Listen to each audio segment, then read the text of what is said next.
Bulletin में आपको सबसे पहले बताएं, निगरान वज़ीर आज़म अनवारुल हक काकड़ की ज़ेर सदारत नेशनल एक्शन प्लान की एपेक्स कमेटी के इजलास में army chief general Syed Asim Munir ने वाज़ेह पैगाम दिया है। उन्होंने कहा कि पाकिस्तान के पास चैलेंजेस का मुकाबला करने के सिवा कोई दूसरा रास्ता नहीं है। रियासत के रिट कायम करने के लिए किसी भी हद तक जाएंगे। ज़राए के मुताबिक आर्मी चीफ ने शायर मशरिक अल्लामा इकबाल का ये शेर भी पढ़ा, न समझोगे तो मिट जाओगे हिंदुस्तान वालों, तुम्हारी दास्तान तक भी न होगी दास्तानों में। निगरान वज़ीर-ए-आज़म अनवारुल हक काकड़ की ज़ेर सदारत नेशनल एक्शन प्लान की एपेक्स कमेटी का इजलास हुआ। इजलास में तमाम वफाकी और सूबाई कानून नाफिज करने वाले इदारों के सरबराहान एक ही छत तले मौजूद थे। तमाम कानून नाफिज करने वाले छोटे और बड़े इदारे मीटिंग का हिस्सा थे। Army chief general Syed Asim Munir ने एपेक्स कमेटी इजलास में वाज़ेह पैगाम दिए। ज़राए के मुताबिक army chief general Syed Asim Munir ने आखिर में बातचीत करते हुए कहा कि पाकिस्तान के पास सिर्फ एक ही रास्ता है और वो ये कि हमें इन चैलेंजेस के मुकाबले के लिए उठना और खड़ा होना पड़ेगा। आर्मी चीफ ने वाज़ेह पैगाम दिया कि हम रियासत की रिट कायम करने के लिए किसी भी हद तक जाएंगे। ज़राए के मुताबिक आर्मी चीफ ने शायर मशरिक अल्लामा इकबाल का ये शेर भी पढ़ा, ना समझोगे तो मिट जाओगे ए हिंदुस्तान वालों, तुम्हारी दास्तान भी ना होगी दास्तानों में। इजलास के शुरका ने इस अज़म का इरादा किया कि तमाम मुश्किलात के बावजूद अवाम की तवक्कुआत के मुताबिक आइन और कानून की अमलदारी को यकीनी बनाया जाएगा। सरमीन ज़हरा, जियो न्यूज़, इस्लामाबाद।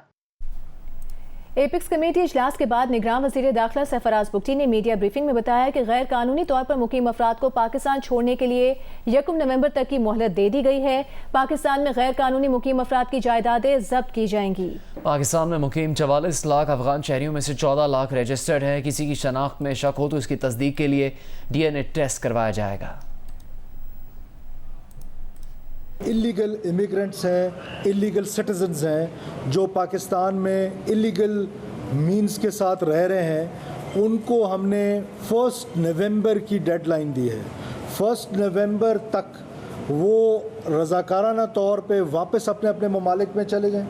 और अगर 1 नवंबर तक नहीं जाते, हमारी जितनी भी लॉ इन्फोर्समेंट है, स्टेट की जितनी भी लॉ इन्फोर्समेंट है, वो प्रोविंशियल गवर्नमेंट्स हों, वो फेडरल गवर्नमेंट के इदारे हों, वो जो भी हमारी इन्फोर्समेंट होगी, हम उस इन्फोर्समेंट के तहत हम उनको डिपोर्ट करेंगे। हमने ये फैसला किया है कि 1 नवंबर ऑनवर्ड कोई भी शख्स, कोई भी मुल्क का रहने वाला पासपोर्ट और वीज़ा के बगैर हमारे मुल्क में दाखिल नहीं होगा और वो सिर्फ पासपोर्ट चलेगा। निगरान वज़ीर दाखिला सरफराज बुगटी ने कहा कि कायदे आज़म ने हमें 3 उसूल ईमान, इत्तेहाद और तंजीम बताए थे। बहैसियत कौम हमने इन तीनों उसूलों को छोड़ दिया है। हज़रत कायदे आज़म मोहम्मद अली जिन्ना ने 3 चीज़ों का हमें कहा था, यूनिटी, फेथ एंड डिसिप्लिन। हमने बहैसियत पाकिस्तानी कौम तीनों को छोड़ दिया हुआ है। हमने कानून के ज़रिए, आइन के ज़रिए इस पाकिस्तानी कौम को डिसिप्लिन करना है। हम डिसिप्लिन में लाना चाहते हैं तमाम, न सिर्फ पाकिस्तानी कौम को, अपने इदारों को, अपने जितने भी हमारे लॉ इन्फोर्समेंट हैं और जितनी भी हमारी कौम है, हम चाहते हैं कि हम इन्फोर्स करें कि हम डिसिप्लिन हों। और डिसिप्लिन कौमें ही दुनिया में तरक्की करती है। आप देखें कि जितनी इस तरह की डिसिप्लिन कौमें नहीं होती हैं, वो कहाँ पहुँचती हैं। और हमने अपनी यूथ को न सिर्फ डिसिप्लिन से हटा दिया है, बल्कि उनको डिसिप्लिन से बदतमीज़ी की हद तक आगे पहुँचा दिया है। तो इसको रोका जाएगा और स्टेट उस पर काम करेगी।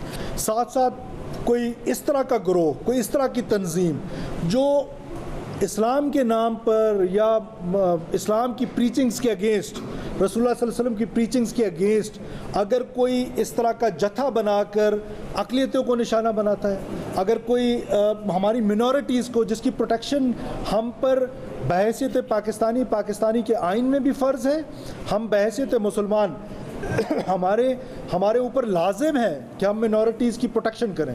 हम किसी ऐसे जत्थे को प्रमोट नहीं होने देंगे इस पाकिस्तान में और किसी को उन पर, अपनी अक़लियतों पर हमला आवर होने नहीं देंगे। Supreme court practice and procedure act के खिलाफ दरखास्तों पर फुल कोर्ट की दूसरी और बराह रास्त समाअत हुई। चीफ जस्टिस पाकिस्तान जस्टिस काजी फाइज ईसा ने दरखास्त गुजारों के दलाइल पर अहम रिमार्क्स दिए। कहा, माशाल्लाह लगते हैं तो आप लोग हथियार फेंक देते हैं, लेकिन जब पार्लियामेंट कानून बनाती है तो हल्फ याद आ जाता है। माशाल्लाह लगने पर अदालत क्यों नहीं आते, बस पार्लियामेंट पर हमला कर रहे हैं। ये देखें कि कानून आवाम के लिए बेहतर है या नहीं। इस बारे में मजीद बताएंगी मरीम नवाज। पाकिस्तान थिएटर फेस्टिवल में आज ईरानी थिएटर फनकार अपना खेल तिक ताक पेश कर रहे हैं। गैर मुल्की आर्टिस्ट थिएटर मेले से महजूज हो रहे हैं। पाकिस्तानियों की मेहमान नवाजी के भी मोतरफ हैं। वलीद अहमद मेहमानों से मुलाकात करवा रहे हैं। पाकिस्तान थिएटर फेस्टिवल में तुर्की ग्रुप ने परफॉर्म किया, जर्मन ग्रुप ने परफॉर्म किया, अमेरिकन थिएटर फनकार यहाँ पर आए, उन्होंने परफॉर्म किया और आज बारी है ईरानी फनकारों की। इन्हें अंग्रेजी नहीं आती और हमें फारसी नहीं आती, लेकिन एक फनकार इसमें ऐसा है जिसे उर्दू भी आती है, अंग्रेजी भी आती है और फारसी भी आती है, और वो आज के इस थिएटर प्ले में डबल रोल भी कर रहे हैं। नाम है उनका अली। ये बताइए कि इन फनकारों का यहाँ पर कैसा एक्सपीरियंस रहा है? फर्स्ट टाइम आए पाकिस्तान। थिएटर के हवाले से इनको पाकिस्तानियों भी काफ़ी इंस्पायरेशन दिखी है, क्योंकि ईरान में तो इस चीज़ को बहुत पसंद किया जाता है और बहुत ही बड़े लेवल पे ये सारा काम किया जाता है। हमें तो फारसी आती नहीं है, आपने तर्जुमा करना है। ये बताइए कैसे तफरीह के मौके मैसर आए आपको?